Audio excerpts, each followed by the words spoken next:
Bienvenidos al podcast Cristianismo Historia. Te dejamos con la lectura del capítulo 18 del tomo 1 del comentario a los Romanos de Martyn Lloyd-Jones.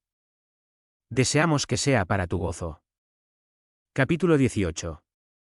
Es decir, que pueda ser reconfortado junto con ustedes por la fe mutua de ustedes y de mí. Romanos 1 y 12.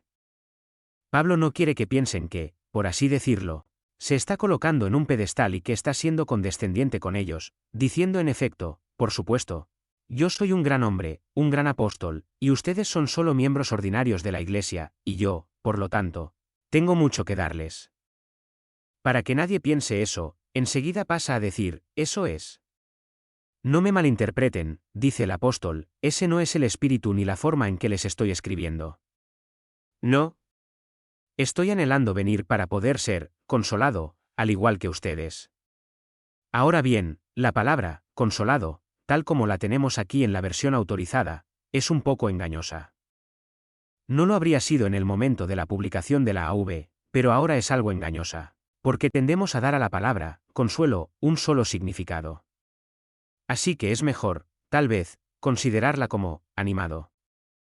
El apóstol tiene la intención de animarles, pero se apresura a decir que está muy seguro también de que va a ser animado por ellos. Se da cuenta de que tiene mucho que darles, pero quiere que ellos también sepan que tienen mucho que darle a él. Y habrá una especie de intercambio mutuo, habrá ánimo por ambas partes. En otras palabras, Pablo está describiendo aquí lo que bien podemos llamar la comunión de los santos, y está asegurando a los creyentes de Roma que va a encontrar que serán un gran estímulo para él, como él lo será para ellos. Y este estímulo es algo que afectará a toda su personalidad, afectará a su mente, a su corazón y a su fe, de hecho, a todo su ser. Eso es lo que está diciendo aquí. Tiene muchas ganas de pasar tiempo entre estos cristianos romanos. Sabe muy bien que, como resultado de esa comunión, su corazón se calentará, se verá estimulado en su propio trabajo y animado a continuar con él, estará más seguro que nunca de su fe cristiana, etc.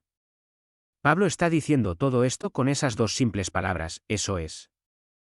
Evidentemente, es muy importante que nos demos cuenta de que, cuando el apóstol dice esto, lo hace de forma muy sincera y genuina. No es una especie de modestia burlona, no es una mera cortesía, no es el lenguaje del cortesano que utiliza frases congraciadas y graciosas. No. La cuestión es que Pablo lo dice en serio. Y debemos entender que lo dice en serio tanto como lo que ha escrito en el 11º verso. En ese verso estaba muy seguro de su poder. Aquí está igualmente que beneficiará de este intercambio que tendrá lugar cuando visite a los cristianos romanos. De hecho, si hemos entendido correctamente el versículo 11 sobre esta cuestión del poder, el añadido del versículo 12 no debería preocuparnos en absoluto, no hay ninguna contradicción. Alguien puede sentir que sí la hay, porque dicen un solo aliento que tiene capacidad y poder para traerles bendición. No, no hay ninguna contradicción y por esta razón, que el apóstol siempre deja claro que cualquier poder que posea no es algo innato en sí mismo. Es el poder del Espíritu Santo en él. No es Pablo como hombre, ni siquiera es Pablo como cristiano. El gran poder que tenía como apóstol era, como ya hemos visto, algo que le fue dado. Fue llamado a ello. Se le otorgó el poder. Es el Espíritu el que está en él. Así que, como ven, a pesar de eso, es un cristiano como todos los demás, y puede recibir de todos los demás, puede beneficiarse de todos los demás, y puede tener verdadera comunión con ellos. Como cristiano, el apóstol Pablo es exactamente igual que todos los demás cristianos. Es un apóstol, sí.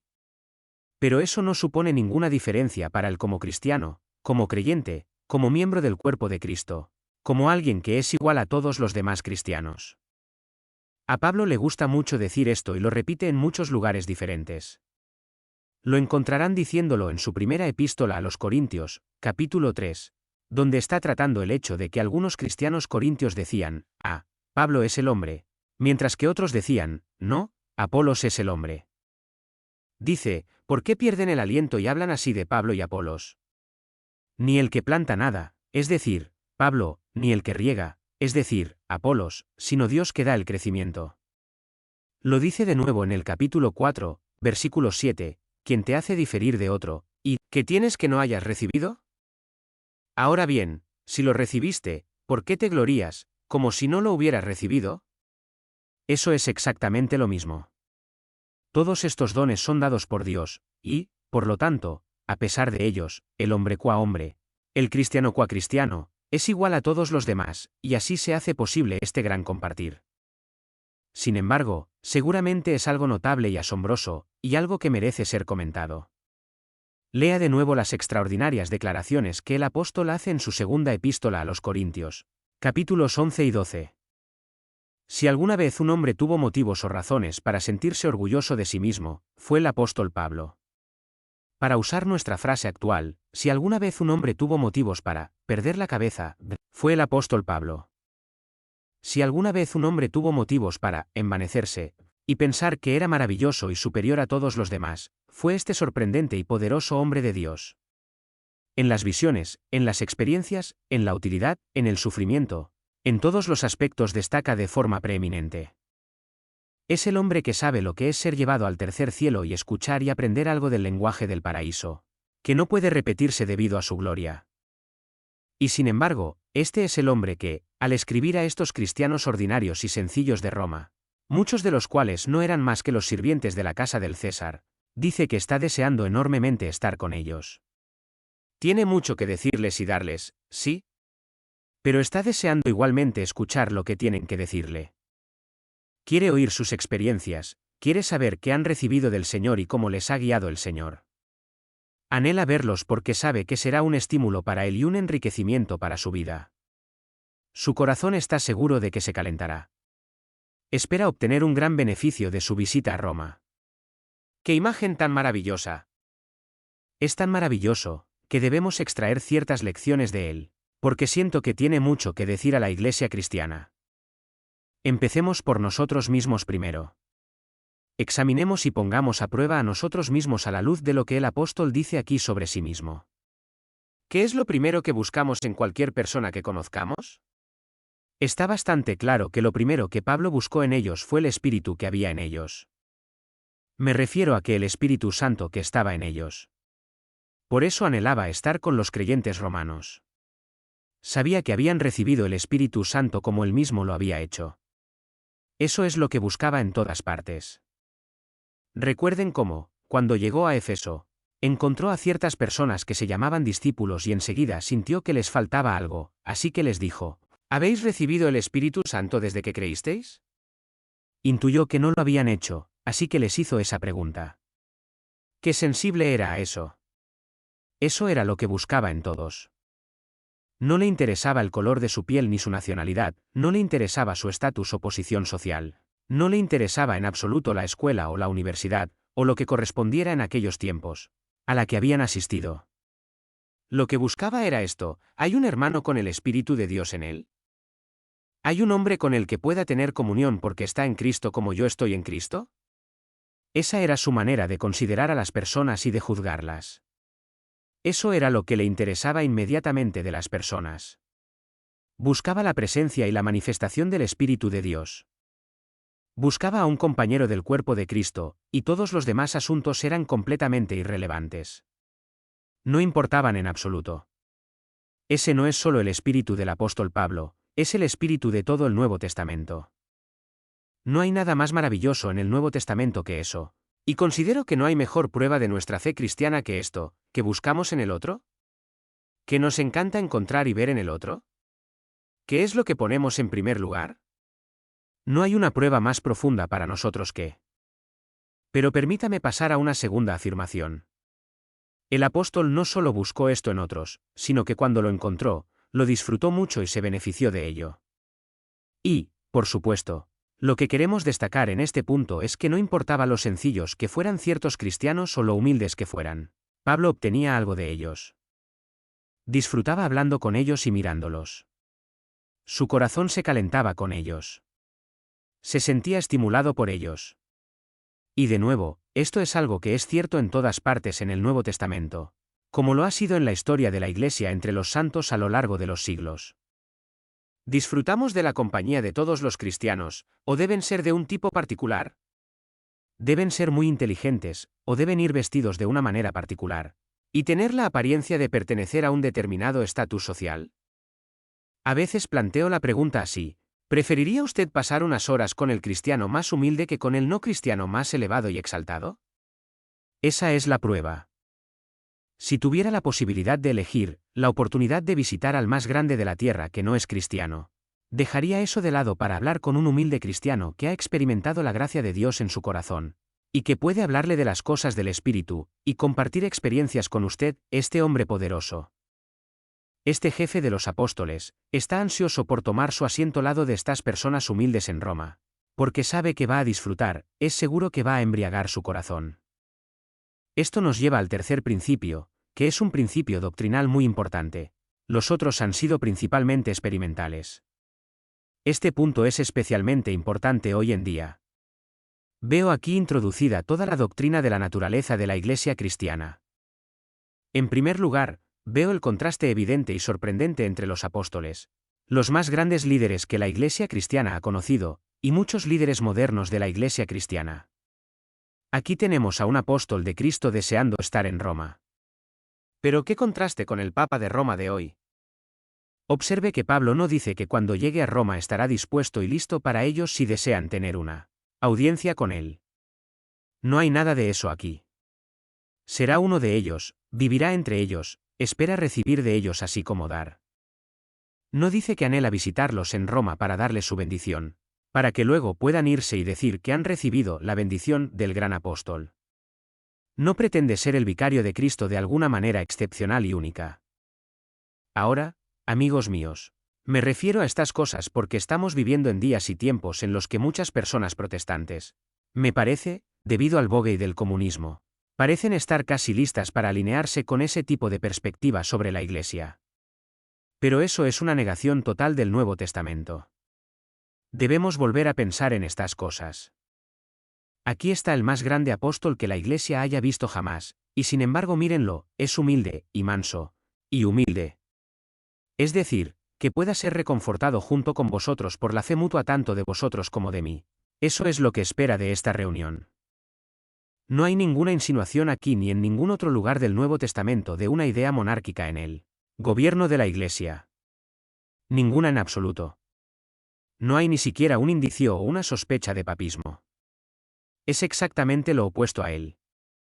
El papismo ha sido tomado del Imperio Romano. No tiene nada que ver con el cristianismo. Es algo que se ha impuesto sobre las Escrituras. Y lo digo así con sentimiento porque cada vez estoy más convencido de que es ese tipo de cosas el que siempre y en todo momento ha sido el mayor obstáculo para el verdadero renacimiento en la Iglesia. Que haya llegado el día en que un emperador llamado Constantino, que se había hecho cristiano, haya dicho que su imperio también se había hecho cristiano. Y que la Iglesia se haya comprometido con el mundo. Toda esta idea ha llegado a la Iglesia de príncipes y señores y grandes hombres a los que solo se puede acercar a distancia, y que son capaces de dar bendiciones pero nunca parecen recibir nada en absoluto. Que se sugiere aquí es muy diferente, ¿no es? Vemos esto no solo en la enseñanza del apóstol Pablo, sino también en la enseñanza de nuestro bendito Señor mismo.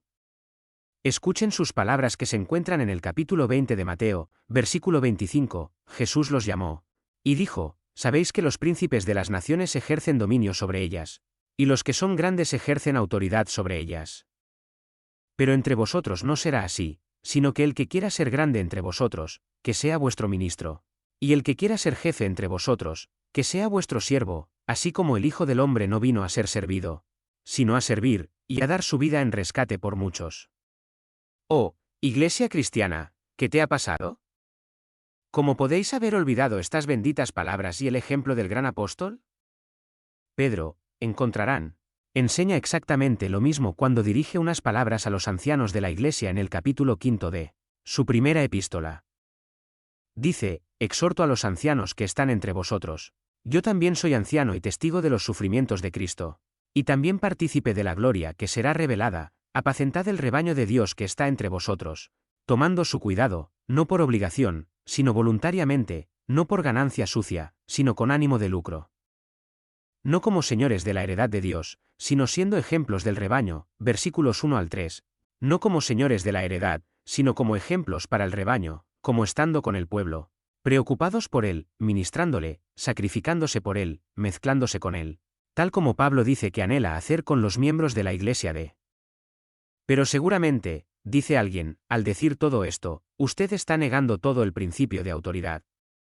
No, no lo estoy haciendo. Estoy afirmando que la única autoridad en la Iglesia que el Nuevo Testamento reconoce es la autoridad espiritual. Quiero decir con eso, la autoridad dada, no a un cargo, sino a un hombre. No hay autoridad inherente a un cargo. La autoridad es la presencia del Espíritu Santo en el hombre. Que este mismo apóstol que puede ser tan manso y humilde y genuino, también puede reprender severamente, y decir a la gente, sed seguidores de mí. Solo yo soy vuestro Padre en Cristo, aunque hayáis tenido muchos instructores. Y mientras lo dice, usted no siente que se esté exaltando a sí mismo. Simplemente está diciendo que ha sido llamado a ser un apóstol, se le ha dado la autoridad y el poder. No tiene nada inherente en sí mismo, pero tiene este poder del Espíritu Santo en él. Y es en términos de, y debido a este poder residente, que les pide que sean observadores y seguidores de él mismo. Digo, por tanto, que no es un cargo como tal lo que constituye la autoridad. La autoridad es la autoridad del propio Espíritu Santo en la persona. Y es por ello que uno de los grandes problemas a los que se enfrenta hoy toda la Iglesia cristiana se encuentra, precisamente en este punto. En Inglaterra, todo comenzó, en cierto sentido, en los años 30 del siglo pasado con el llamado movimiento anglo-católico, iniciado por Keble y Newman y Pusey, y otros. ¿Cuál era su problema? Era el siguiente: la Iglesia cristiana, decían, no está contando como debería y como solía hacerlo. ¿Qué podemos hacer al respecto? ¿Dónde podemos buscar la autoridad y hacer que ésta vuelva a la Iglesia? Y su error fatal fue decidir que la manera de restaurar la autoridad era alejar al predicador, al pastor, del pueblo, rodearlo de una autoridad, hacerle llevar ciertos ornamentos, engalanarlo, por así decirlo, y exaltar su cargo. El sacerdote. Llámenlo padre, denle una autoridad especial, la autoridad del sacerdocio, pretendiendo así restaurar el poder autoritario y la predicación de la Iglesia. Pero qué malinterpretación tan completa de este 12º versículo del capítulo 1 de Romanos. Anhelo veros para impartiros algún don espiritual, a fin de que seáis firmes, es decir, para ser consolados junto con vosotros por la fe mutua de vosotros y de mí. No había necesidad de tomar al apóstol Pablo y separarlo por una barrera del pueblo, y engalanarlo con vestiduras y otras cosas diversas, para dar la impresión de que era un gran poder o algún gran señor, a fin de que tuviera autoridad. No, él puede permitirse tomar su asiento entre la gente, y sin embargo todos saben que aquí hay un hombre lleno de autoridad por el poder del Espíritu Santo. Él no tiene necesidad de ninguna ayuda extraña. Su único poder es el poder y la demostración del Espíritu. Así que puede permitirse mezclarse con la gente y ser uno de ellos, y no hay riesgo ni peligro. Es la autoridad de la inspiración, la autoridad del Espíritu Santo mismo. Si usted lee la larga historia de la Iglesia cristiana, encontrará que siempre es lo mismo. La autoridad de George Whitefield residía en que estaba lleno del Espíritu Santo. Y dondequiera que iba y predicaba, la gente reconocía su autoridad y se agolpaba tras él por miles. Pero a los obispos no les gustó y trataron de prohibirlo. Estaba rompiendo las reglas, decían. No se ajustaba a la disciplina, no tenía esa autoridad. La única respuesta fue que la autoridad era patente, ya que hombres y mujeres se derrumbaban en la convicción y clamaban por la salvación, y miles fueron llevados al nuevo nacimiento, y así ha sido a lo largo de los largos siglos. Oh, amigos míos, no hay nada más importante que esto. Toda la tendencia actual es repetir el error de los años 1830. Miren la posición, dice la gente, las masas del pueblo están fuera de la Iglesia. ¿Cuál es la causa? Bueno, la Iglesia carece de autoridad. Está dividida en grupos y sectas y denominaciones. Lo único que hay que hacer, dicen, es unirnos todos, tengamos una gran iglesia masiva. Entonces tendremos poder y autoridad. Sin duda es una contradicción total de lo que estamos considerando aquí. No es así como viene la autoridad espiritual en las Escrituras. En absoluto. Un hombre lleno del Espíritu Santo puede ser usado por Dios de una manera que una iglesia poderosa y organizada. Sin el Espíritu no puede ser usada. Pablo conoce el poder del Espíritu, pero también es consciente de esta extraña doctrina que le permite al mismo tiempo ser el único y destacado apóstol. Y sin embargo un hombre que puede sentarse en el mismo asiento o en el mismo banco que el más humilde de los cristianos, con esclavos y siervos y decirles, ¿sabéis? Me ha hecho bien estar con vosotros. Me siento mejor por este compañerismo que hemos disfrutado juntos. Mi corazón se ha calentado, mi fe se ha fortalecido o que la Iglesia cristiana vuelva a este modelo apostólico, primitivo, del Nuevo Testamento. Y eso me lleva a mi último punto bajo este título. Aquí se nos da claramente una imagen muy maravillosa, una imagen sorprendente de la Iglesia como una confraternidad. Y la Iglesia siempre está destinada a ser una confraternidad. Aquí también, seguramente, hay algo que tendemos a perder de vista. No está destinada a ser un lugar en el que un hombre lo hace todo y nadie más hace nada. La Iglesia no es un lugar en el que un solo hombre habla y los demás se sientan a escuchar. Eso es una parte del ministerio de la Iglesia, pero eso solo no es la Iglesia. Obviamente, es vital para el bienestar, la permanencia y la esencia de una Iglesia que haya este intercambio mutuo del que habla el apóstol. Tu fe, dice, y la mía, reconfortados juntos por la fe mutua tuya y mía. Yo daré, tú darás. Habrá un dar y recibir por ambas partes. En otras palabras, el apóstol le dice aquí a la gente que su fe es muy importante, y que tiene un lugar muy definido en la vida de la Iglesia. Pedro dice exactamente lo mismo en el primer versículo de su segunda epístola. Está escribiendo a personas que tienen una fe tan preciosa como la nuestra. Él es un apóstol, tiene fe. Sí, pero estos otros cristianos que él no conoce, extranjeros dispersos, también tienen fe. Juan escribe de la misma manera. ¿Por qué escribo mi epístola? Se pregunta. Por esta razón, para que tengáis comunión con nosotros, y verdaderamente nuestra comunión es con el Padre y con su Hijo Jesucristo. Sí, pero tenían que entrar en la misma comunión, tenían que participar en este gran intercambio. Toda la concepción neotestamentaria de la Iglesia, entonces, es en términos de esta comunión, donde el énfasis está claramente en la fe de los miembros individuales de la Iglesia así como en la fe del predicador. ¿Cómo ha de mostrarse esta fe? Pues es evidente que lo hace. ¿Cómo debía Pablo ser alentado y consolado por los cristianos romanos? Bueno, su fe se mostraría en su forma de vivir, y así fue. Era obvio para los demás que algo les había sucedido, ya no hacían las cosas que solían hacer. Había un cambio en sus vidas. Eso era una demostración de su fe. Y, a pesar de sus grandes trabajos y de su gran éxito en sus labores, el apóstol se sintió animado al ver ese tipo de pruebas. Nunca había estado en Roma, estaba deseando ver esos pequeños grupos reunidos en las casas de los demás. Estas eran las personas de las que se había apoderado la gracia de Dios y a las que se había concedido el don de la fe. Allí en Roma, Pablo esperaba disfrutar de su compañía, se trata de que se vea en la vida de las personas. La fe también se aprecia en los conocimientos del pueblo cristiano. ¿Qué podría ser más alentador para un apóstol que ver a gente que no había tenido ninguna ventaja educativa? Muchos de ellos esclavos en la casa del César, y sin embargo con una asombrosa comprensión de las Escrituras, y de las doctrinas de la Escritura. Estaban iluminados en materia de fe, capaces de hablar de estas cosas, capaces de discutirlas, capaces de regocijarse en ellas. La fe se manifiesta en el conocimiento y la comprensión, y también en la experiencia. ¿Hay algo más reconfortante que oír a otros cristianos contar sus experiencias espirituales? No conozco nada menos uno, estoy seguro de haberlo dicho antes, que sea un tónico mayor para mí en mi vida cristiana que leer las vidas de los santos. Se lo recomiendo. Nunca se puede leer demasiado de tal literatura. Lean sobre hombres como David Branner, Jonathan Edwards, Henry Martyn, Robert Murray McCheyne, o cualquiera de estos santos de Dios. Vayan tras ellos, amigos míos. Muchos de estos libros están descatalogados, pero vayan a la biblioteca evangélica, allí los encontrarán. No escatimen esfuerzos para adquirirlos. Cómprenlos de segunda mano, y léanlos, y aprenderán acerca de los tratos de Dios con las almas de estos hombres, las manifestaciones que tuvieron de Cristo y de su amor, y eso calentará su corazón, los estimulará. Buscaban al Señor, buscaban su rostro, y Él se complació en revelarse, en derramar su amor en sus corazones por medio del Espíritu Santo. Su fe se manifestó de esa manera. Entonces se muestra, por supuesto, en el crecimiento, en el desarrollo y en el aumento.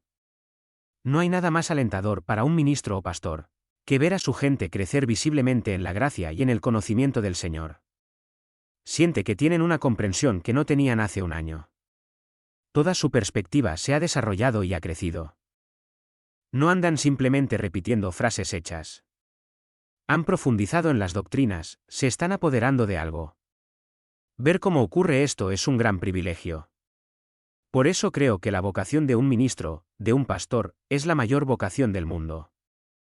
No hay nada que conozca que sea comparable a ver cómo el Espíritu Santo trata con las personas, las escudriña, las examina, les revela la verdad, mientras uno observa su crecimiento y su desarrollo. El apóstol. Y no solo eso. La fe se muestra en la preocupación por los demás, se muestra, por tanto, en la oración. Y encontrará que Pablo pedía constantemente a estos cristianos ordinarios que rezaran por él. Suena monstruoso, ¿no es cierto?, que este hombre con sus inusuales experiencias, y con sus extraordinarios atisbos de lo eterno, escriba algo así. Ahora os ruego, hermanos, por el Señor Jesucristo y por el amor del Espíritu, que os esforcéis conmigo en vuestras oraciones a Dios por mí, Romanos 15, 30. Pablo sentía que necesitaba las oraciones de los cristianos romanos. Eso es, como ven, parte de toda la vida de la Iglesia. La Iglesia es una confraternidad. A pesar de ser un hombre tan grande y un siervo de Dios único, necesita sus oraciones. Agradece a los corintios en el primer capítulo de su segunda epístola que sus oraciones fueron en parte responsables de su recuperación de una enfermedad. Escribe a los filipenses y les dice: no sé lo que me va a pasar, pero puede que sea la voluntad de Dios. Como resultado de vuestras oraciones y de las mías, que vuelva a quedar en libertad y pueda ir a visitaros. Suplica sus oraciones. Y de estas diversas maneras anhela estar en Roma para poder ver su fe, la fe mutua de ustedes y mía. En otras palabras, amigos míos, para dejarles con una doctrina, permítanme plantear el asunto así. Uno de los mayores peligros, quizás, a los que nos enfrentamos como cristianos hoy en día es pensar en términos de movimientos, en lugar de iglesias. En el Nuevo Testamento siempre son las iglesias, nuestra tendencia es ir a por los movimientos. Muy a menudo en los movimientos no somos más que pasajeros, por así decirlo. Todo lo hace otro. Es así en toda la vida actual. La gente ni siquiera disfruta del deporte por sí misma. Se limita a ver a otras personas ejercitándose y practicando el juego. Lo mismo ocurre en la iglesia, somos mirones. Nos limitamos a sentarnos y a dejar que otros lo hagan todo. Pero eso no debería ser así. Es la de personas que intercambian experiencias, pensamientos, entendimientos, que se dan y reciben mutuamente, que se ayudan unos a otros, y que participan todos juntos en esto. Además, creo que encontrará que la historia de cada avivamiento que ha tenido lugar en la Iglesia desde el principio hasta ahora, confirma y corrobora todo esto. Donde se produce un verdadero movimiento del Espíritu de Dios, siempre se encuentran cristianos que se reúnen de esta manera en grupos con el propósito de confraternizar, como, por ejemplo, la reunión de la clase metodista, y otras sociedades similares anteriores. Es invariable, siempre se encuentra esto. Y es inevitable, porque lo semejante atrae a lo semejante, y lo semejante anhela lo semejante en un mundo de pecado y vergüenza. A los cristianos siempre les ha gustado estar juntos para hablar de estas cosas, y para ayudarse y estimularse mutuamente. Sus corazones se calientan, sus sentimientos se encienden, sus aspiraciones se estimulan, y así, como una gran confraternidad. Disfrutamos juntos de las cosas de Dios. Le rezamos juntos, su bendición desciende sobre nosotros juntos, y así la iglesia es revivida. Y una iglesia revivida resuelve el problema del evangelismo. Que Él nos dé la gracia de ver todo lo que estaba en la mente del apóstol cuando dijo: eso es, no solo yo, sino también vosotros, no solo mi fe, sino también vuestra fe.